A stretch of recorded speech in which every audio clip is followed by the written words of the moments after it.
that there's some things I hate about PowerPoint, and I figure it's kind of my duty to point them out. So here we go. Here's common PowerPoint mistakes. Number one, people tend to put every word they are going to say on their PowerPoint slides.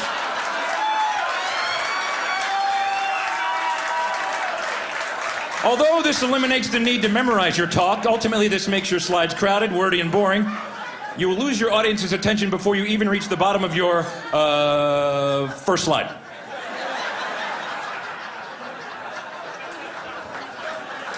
Please don't do that anymore, please. Number two, most common, many people do not run spell check. Big mistake.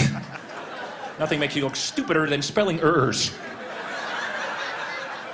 If it's got a red line under it, recheck the spelling. And then finally, I hate this. Avoid excessive bullet pointing, only bullet key points.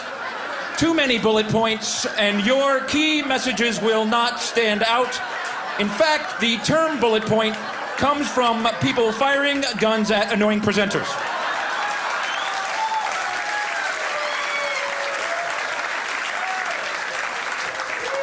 Hence the bullet point. Bad color schemes, not good.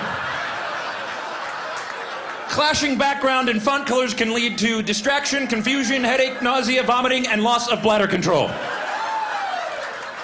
I can't stay on that one too long.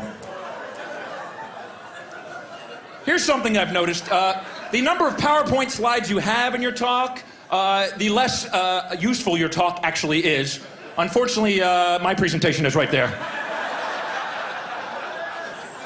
I've also noticed this. People love to pack data into their presentations. They shove more and more data thinking it's better, but it's not. The more data you have, the harder it is to read your slide, and the effectiveness plummets.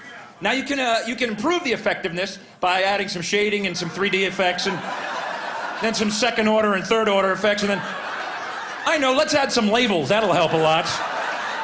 And that's pretty much every marketing slide I've ever seen right there. Yeah. Then some like VP of marketing standing there going, it's real clear in Q4. What the hell are you talking about?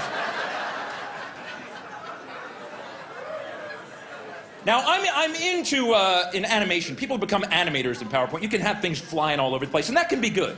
If you're a visual learner, that will improve the effectiveness of your performance. But if you're easily distracted, more animations, and people have no idea what you're talking about. They're just, wow, that is cool, wow. And there's regions here, by the way. There's the simple but effective region. There's the active but confusing, the effective but boring, the active but ineffective, the dull but static region, the busy but useless, the ADD only region, the useful but amusing, the stupid but confusing, the dull triangle, the hyper triangle, the sleepy square, the dizzying pentagon, and everything else I just call pointless motion. That slide right there took me an hour and a half to make, right there. PowerPoint can just suck the life out of you. It's amazing.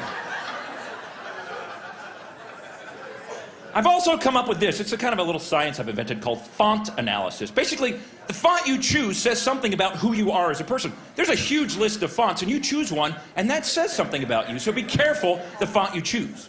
For example, if you choose Courier New, it happens to be my favorite, you're probably organized and structured. If you choose Matisse, it means you're artistic. And if you choose Times New Roman, it means you're lazy, apathetic, and unimaginative, and you always use the default. Oh. A lot of Times New Roman people, welcome. We have some more. If you use freehand script, you're a horrible speller, so you try to hide it with a hard-to-read font. Very smart. If you use Gothic, it means you're very pale and you wear black. And if you choose Wingding, it means you're a nerd and you have no life. In fact, if you know what those symbols mean, you will never have a date, trust me. Don't bother.